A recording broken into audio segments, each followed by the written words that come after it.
saw it on Twitter, and then I hit up my boy KL Clayton because he's one of the sharpest, and he said that the 11th star play of the game was Tampa Bay money line, and right there, I knew in my heart, I knew you were golden. I knew Tampa Bay was so fucked. You took all my money yesterday. We did not play cards yesterday. Monday. You guys Enjoy it. You guys played cards on Monday? Nish. No. All right. We're on our Just enjoy Thanksgiving. What did you just say? I said Thanksgiving, but I meant Christmas. I hope your kids have a joyous Christmas. We're on a special Wednesday edition of Fade the Mahoney. We have, I think, other than Trevor Savage, who's basically a series regular at this point, we have our first recurring special guest with formerly known as DR from the Northwest Burbs. Somehow through the internets and people not being able to read or whatever, he is now known as DrBurbs. So congratulations on the new moniker, DrBurbs. Thank you. Where did you graduate from? I've been called many things much worse than DrBurbs. And I graduated from a professional roulette college. Hence my picture. And I'm a professional roulette player on the side. It doesn't usually go well, but I'm a professional roulette player. Thank you. What's going on, EDonk? What are you picking up? Let's not talk about it. I just some fucking awful food because I feel like shit, and so I want to feel like more shit. What happened today? Can we talk about what happened?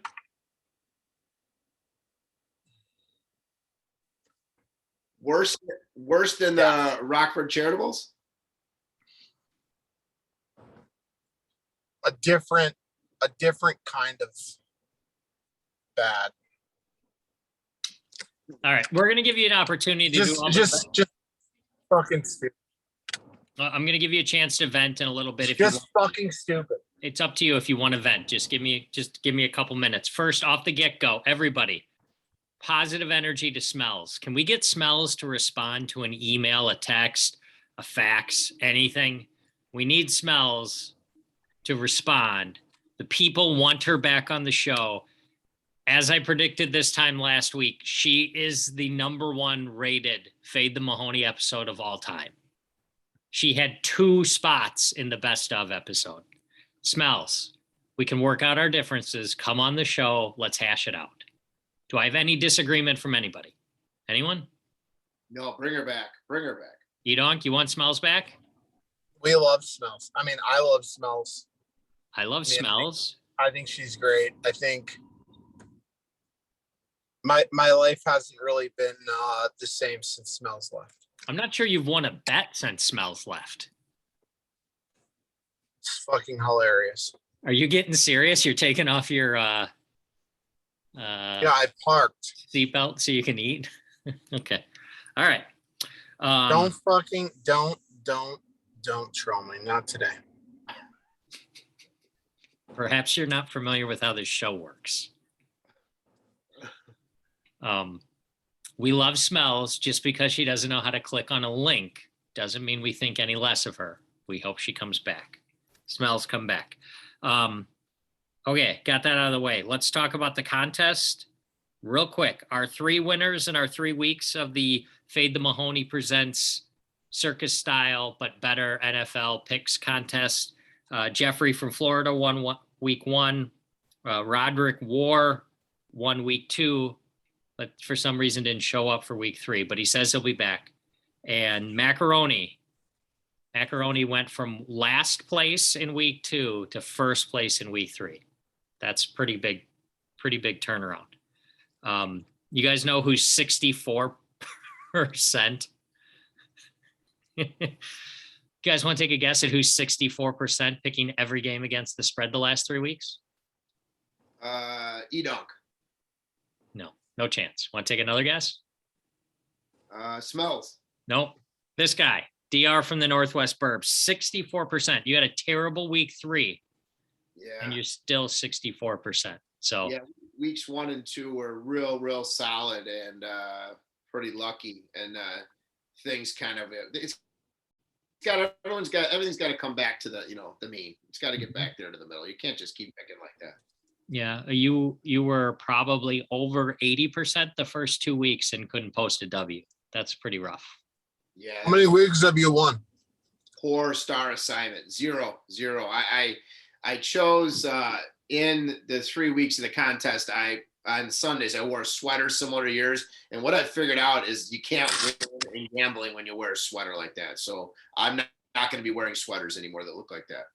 The EDonk and I, we hosted a Fade the Mahoney official meet and greet this morning.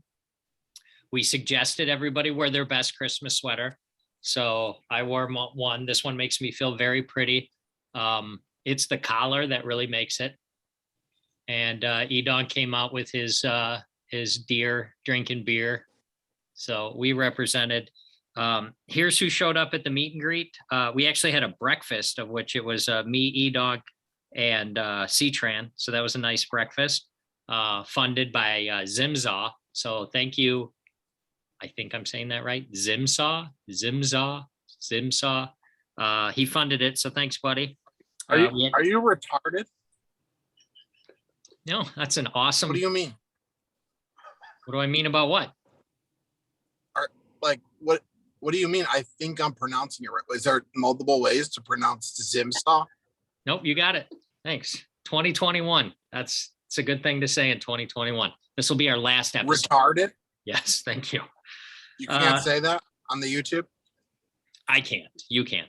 Rules don't apply to you. You're fine. Here's who else was at the meet and greet today at the local poker room. We had A-Hole Andy. Spent a little time with him. Arif Dagad was there. If at any point, EDonk, you want to talk about any of these people, feel free to stop me. We had South African soccer coach. We had Herbert. We had leader of the cartel, Wani, was there. Double D, the dealer, Double D, was there. Anything you want to talk about, poker hands or anything, EDonk, or we good?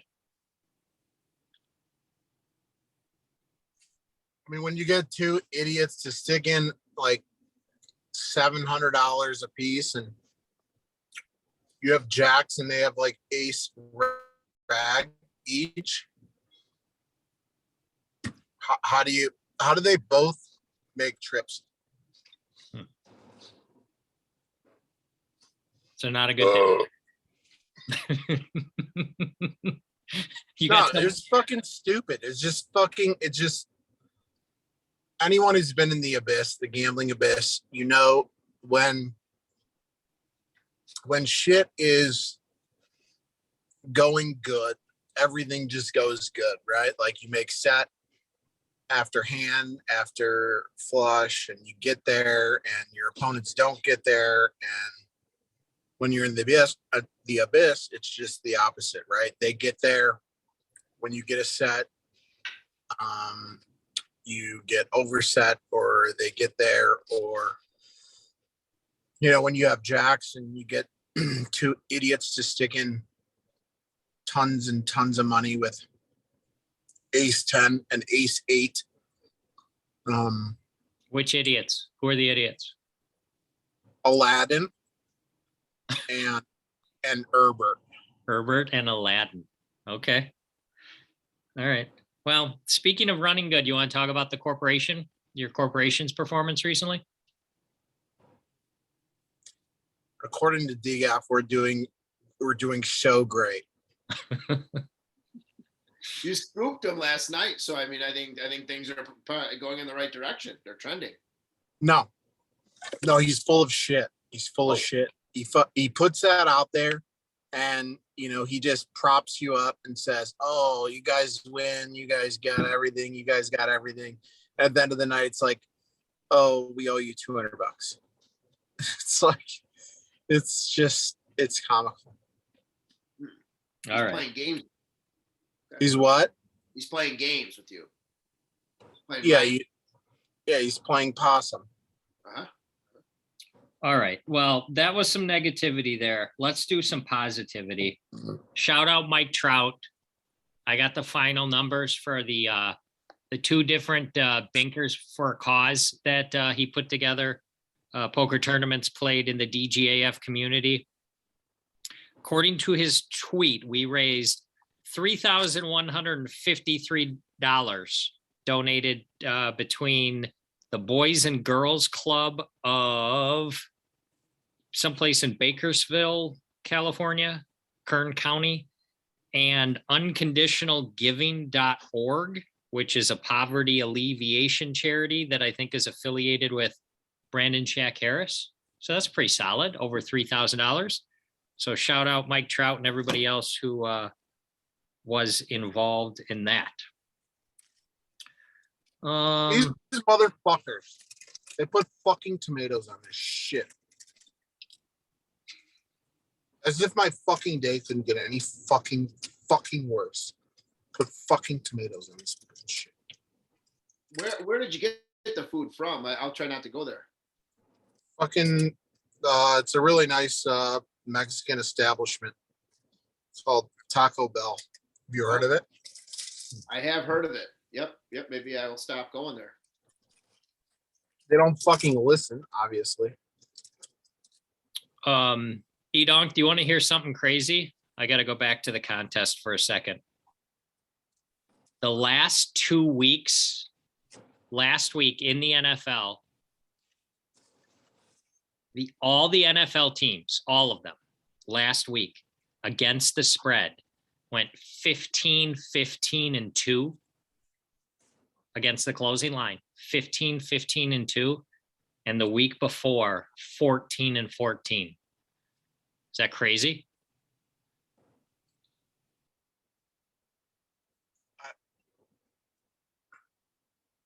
What do you mean? Doesn't one team always have to win and always have to lose? Yeah, that didn't go as well as I hoped it would, but you saw right through it. Good job, EDonk. That was stupid. I tried. I got the look for a few seconds. Anyway, yeah, because I didn't think you'd say something that ridiculous. All right. Oh, look at that backlighting. Professional. That's nice. Usually you're supposed to have the light in the front though. Yeah, we call that front lighting. That's what I got. I want to give a special shout out to a couple of subscribers who have supported the content over the last couple of months. The Flying Hersey brothers, friends of DR from way back in the day, and DR wanted to regale us with a couple of gambling stories concerning at least one of the Flying Hersey brothers. So what do you got? Aria based, I think, right? Is it typically? Yeah, I've also thought there's many. I mean, I have many in the chamber. A couple of famous Aria stories from the past. We were one of the Flying Hersey brothers really likes to get after the alcohol, kind of like EDonk does. I think they call it spicing it up a little bit. Maybe food poisoning is something maybe the community uses. We were at the pool for a majority of the day at the Aria. And one of the Flying Hersey brothers who likes to wrestle, he had quite a bit to drink, and he also has some pretty substantial markers at the Aria. And I'm often his guide, his assistant, to try to keep him out of trouble. Mm-hmm. And it's very difficult to do. I have saved him a few times from things that could have gone wrong. But as we came back, he stopped in the high limit room, and I tried to get him to not go in there because he was pretty drunk. And we went in there anyway in his swimsuit and everything. And he began to play blackjack, and I was playing alongside him. And we went through one shoe, and he was up a bit, and he fires. I mean, we're talking he fires. And that quickly turned into a cut that I made. What are we talking about? What would you say his average bet would be that night? When he's winning, his average bet could be anywhere from $5,000 to $10,000 a hand. And at that time, unfortunately, they were not letting him bet more than 10,000 a hand. So he went to 2 hands, and he had me cut the shoe at the Aria, and he went on and won 16 hands in a row. And that worked out very well. I believe that was an over 200K session. It led to a very, very lucrative trip, just that very quick pool session at the Aria. We did have another session at the Aria at a different time. There was an event going on where there's a lot of athletes. We played some blackjack with Ray Allen. You may have heard of him. Mm-hmm. Maybe he could shoot better than me. Pretty good shooter. Did you challenge him? No, I did not. He was not very friendly. You may or may not know this. When people lose at gambling, they tend to not be very friendly. And when they win, they tend to be a lot nicer and a lot less angry. All Ray Allen was doing was losing, and he had no time for me. He's eating an apple. And I tried to talk to him a little bit. Nish, nish, nish, nish. We were losing every hand. I played alongside him. Every hand we were losing. We could not win. So that was really, really not good. Do you think he would bitch about all the tomatoes on his Taco Bell if that's what happened to him? Yeah, his EDonk anger was very similar. Very similar. Just happened to be about blackjack. I've definitely read some things. He eats really healthy, so I don't think he'd be eating Taco Bell. What was his average bet? He was betting like 500 to 1,500, and it wasn't going well. It wasn't going well. Along those lines, kind of a funny side story. They used to have this room, and I don't know why they got rid of it. It was called the Deuce at the Aria. And they had very attractive female dealers. I still cannot figure out their business plan, why they would have gotten rid of this. We used to play in there all the time. And the same Flying Hersey brother who likes to wrestle, he went in there, and it just so happened that Brian Cardinal, Cup of Coffee in the NBA, former Purdue Boilermaker, Dirk Nowitzki, and Mark Cuban were also playing in the Deuce Lounge. And they were betting 50, 100 a hand, while the Flying Hersey brother was betting substantially more. They ended up getting up from their table, and they were watching him play.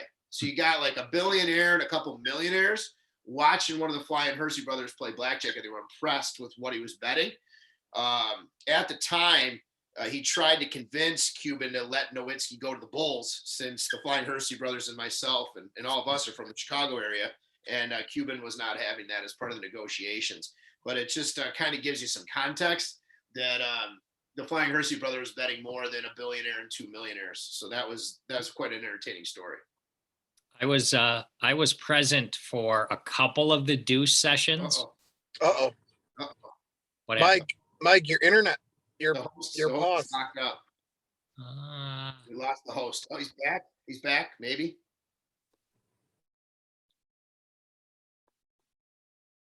Better? We got a problem, EDonk. Oh, he's back. Am I better? Yes. Sorry about that. When you steal from your neighbor's Wi-Fi, if they have problems, you have problems. But I think I'm back. Okay. You got Cricket Wireless Wi-Fi? No, my neighbors do. What I was saying is I was present for a couple of those double Deuce sessions over the years, or whatever that lounge was called. That was an excellent place to hang out and have a drink and do a little bit of gambling. They did. Do you want to? I've heard this story before, but I think the people need to hear it. I think it's appropriate for this channel. Is there any chance you want to share the story in the Aria pool? Sure, absolutely. With Gino, yeah, Gino Grind. Gino Grind. We have a friend named Gino. Hold on 1 second. If there's any children watching right now, probably walk away for a couple minutes. All right, continue. Yeah, we have quite a crew that had gone annually out to Vegas, and we were at the Aria pool, and I don't even remember there's 2 different pools. We were at the adult pool, and Liquid? Is that what it's called? That could have been, yeah. And there was a couple bachelorette parties going on. It was a very warm day, and Gino Grind, he flew out to Vegas with a gentleman by the name of Father Phil, who's been referenced. Shout out. they met a couple young ladies on the plane, and they discussed the rules of Vegas. Some of the rules of the group are you're not supposed to comer, which that means to eat out a woman in Vegas. Usually not a good idea.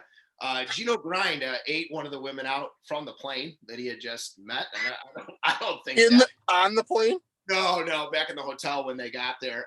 They were 4 across, by the way. They met the 2 ladies on the plane and they went 4 across in the same bed. And so there were things going on 4 across in the same bed. But the next day we went to the pool. So that story came. And Gino is famous for being able to get one out very quickly. Let's just say there was a time in Niagara Falls where there was a contest where there was betting. 4 guys went to the corner of the room in a huge suite that we had. We were at another bachelor party, and you got to bet on who would get out the fastest. You weren't really supposed to use anything to help you, but they all went to the corner, and Gino was the huge favorite, and he was back at the center within a minute with the nut in his hand. That's how quickly, and he won easy against the other gentleman. Anyway, that goes forward to Vegas. He was grinding. He likes to grind. Wait, you had to show the nut to someone? Oh yeah, that was proof that you won. Everyone bet on it. I mean, there was a lot of money bet who could get the nut out the fastest. You had to come back with the nut in some fashion. He brought it back on his hand. Yeah, right to everybody. So it was in his hand, and he won. But we moved forward to Vegas. Gino Grind in Vegas decided to take up on the Bachelorette, and she was not a looker, but she was in the pool, and Gino started to grind one of the young ladies, and I believe there was a large amount of money offered by one of the Flying Hersey brothers to if he could get it in the pool, and Gino Grind, he didn't need to get it in. He was rubbing up against the Bachelorette in the pool, still suits on. And the next thing you know, you see the nut floating in the water. And so there was a lot of discussion that had to take place. People laughing so hard they were crying on did he actually win the money that was offered by one of the Flying Hersey brothers, because he didn't actually have intercourse. He just nutted.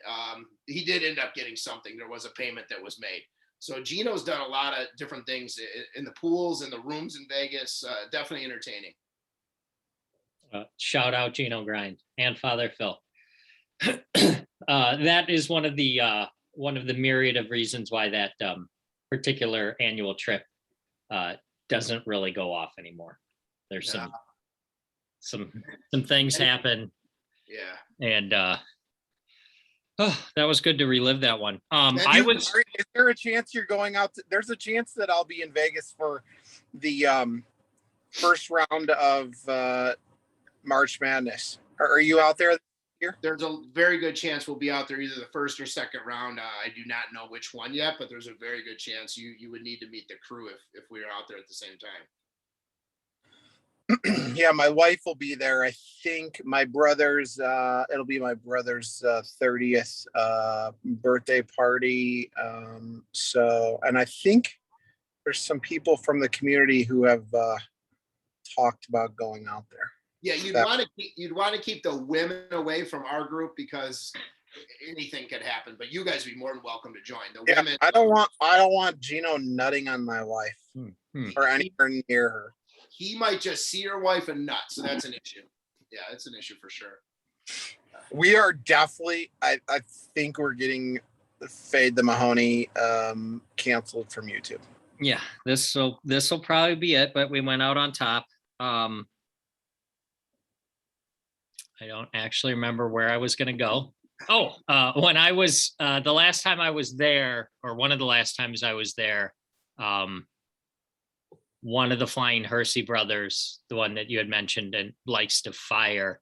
I think I was away, but you told me the story about the markers were piling up and things were not going well in a late session after a few drinks.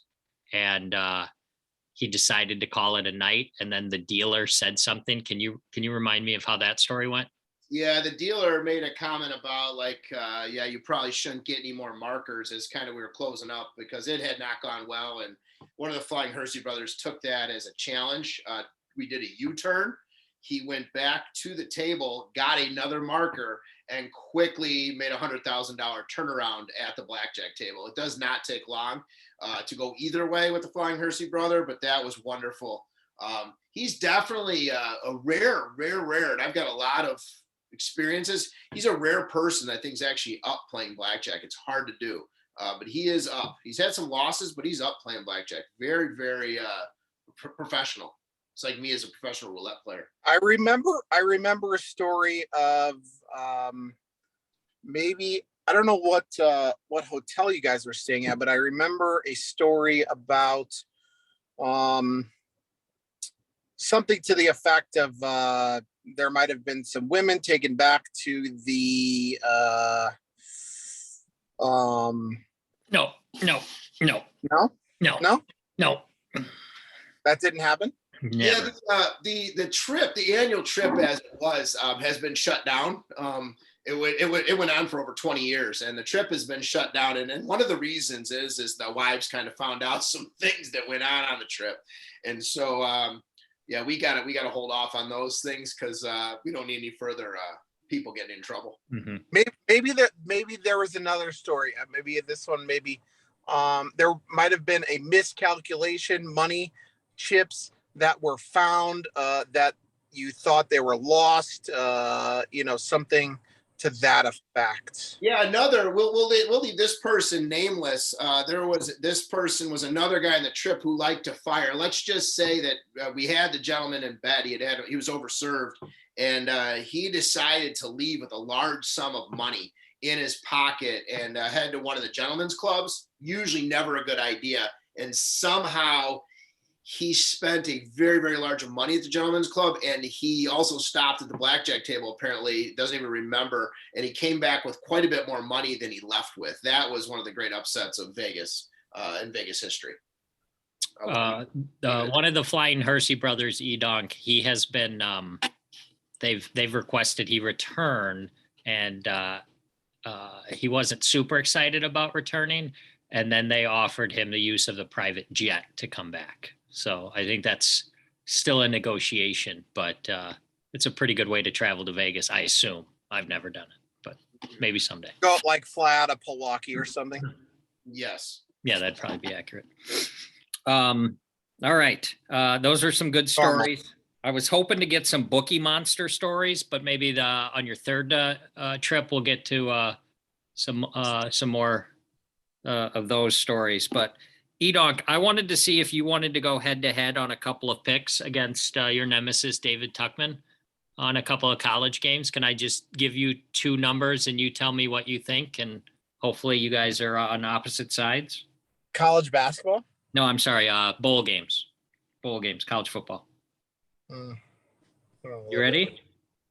Sure. If I can get this up quickly enough in time for, I think it's the Armed Forces Bowl. Missouri is playing Army. Total is 54.5. Army's favored by 6.5. I need you to pick both of those. We're going to go Mizzou and the over. We're going to go Mizzou for 4 stars and the over for 5 stars. Okay. All these games have been going over, DR. Mm-hmm. Yeah, I usually don't like overs, so it's not been going very well for me. It doesn't like overs. You don't like overs? Well, I really enjoy overs. I'm making a joke. To the Heavens. That was perfect selecting right there, EDonk. We've got money making opportunities there. And then the other game is tomorrow's like the Sarsaparilla Bowl or something like that. It's Central Florida versus Florida. Florida's favored by 7. UCF. Yep. Yeah, UCF. Yeah. Oh, that's who you like, +7. Okay. Well, that's going to be a bit of a problem. His pick on that is he actually likes them on the money line at +220. So a little something there. But he really liked Army, and he really liked the under in the game tonight. So if you want to do anything with that information, Dr. Burbs, can you pick the NFL game tomorrow night, and then we'll hit the road? For sure. Where's our line standing at right now? San Francisco, I don't understand this. I just host a sports gambling show. San Francisco's favored by a full 3 at Tennessee. Yeah, I like Tennessee there. Garoppolo, local product. He stuck it to me many a time this year when I've gone against him. For some reason on the road, San Francisco has really done well. I like Tennessee there. I like Tennessee. You got a home dog. You got to take it. And I just have 2 words of wisdom that I learned as EDonk, just to kind of teach EDonk a couple things. You're always 1 bet away from getting back to even. Someone's mom told their son that, so I thought that was good to tell your son. So I mean, you just have. I don't have any sons. Okay, but you're only 1 bet away from getting even. Just remember that when you have a bad day. And the second thing is, when you bet the over, you always have a chance. If you bet the under, you can be drawn dead. Now, the Bears game the other night, you kind of were drawn dead on the over, but maybe they score 40 points. You would think you were drawn dead in the Kansas City Chiefs game against San Diego, if you recall that game. Nish, not drawn dead. Lots of points to get it to the heavens. 29 points in the fourth quarter, I think.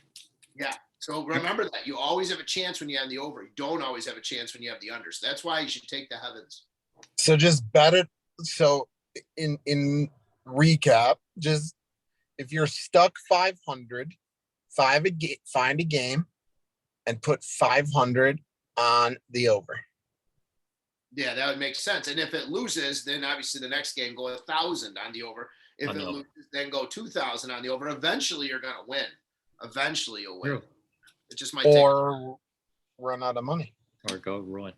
Dr. Burbs, how many stars are we putting on Tennessee +3? 4. That's a 4-star play. You agree with that, EDonk? I've liked Tennessee for a few weeks here. Uh-huh. I think I mentioned I like Tennessee to win their division maybe 6 weeks ago. You can go back in your little booklet over there and yeah, you were gonna fire on him that one weekend, and I think Tuckman talked you out of it. It worked out. I think he couldn't do anything wrong that episode. No, it didn't work out. They're huge favorites to win the division.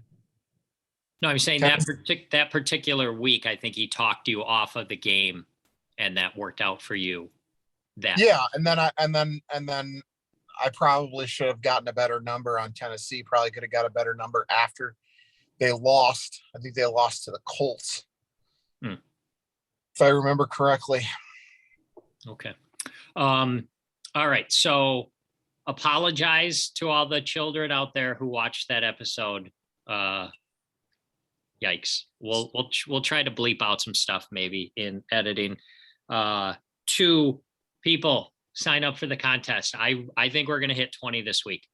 You can hit 80% like Dr. Burbs and not cash in the first 2 weeks. 3, Dr. Burbs, I can count on you to be in the Calcutta, right? Likely. That's likely. Yeah. I do like to be involved in things, so that's very likely. Okay. We're that auction will be between January 4th and 8th. We're still working on what the date exactly will be, but it was a very good time last year. Lots of money flying around. Oh, thought somebody said something. Polygon. Pound the table. To the heavens today. To the heavens. I told A-hole Andy I was going to get him a matching pair of pom-poms that I got for EDonk that have Polymatic on them for all the cheerleading those 2 guys do it. All right. That seems like a good episode. We're going to like at least $6.60. Wow. When? We can bet on it. It's fine. I think I would say by April 1. Wow, where do you get this knowledge from? Just April 1. April 1st. All right, that's the over under. I Would will, you would you like action? yes, I'll take the over April 1. How much? I don't know, 200? You own me in these bets anyway, so whatever you want. Okay, 200. All right, that's the show. Apologies again. Smells. Come on. Let's work it out. We'll work it out live on the show. We'll figure it out. Say goodbye, everybody. What's the number? $6. $6.37. It was 661 just. It was 660 when we bet on it. Yeah, well, I'm changing it. I make the fucking rules. All right, so 679. 637. Fine, whatever. You're running so hot. I know I'm dead anyway. It's fine. All right. Say goodbye, everybody. Peace. I hate you. Bye. Take the over. Over. Bye. Over.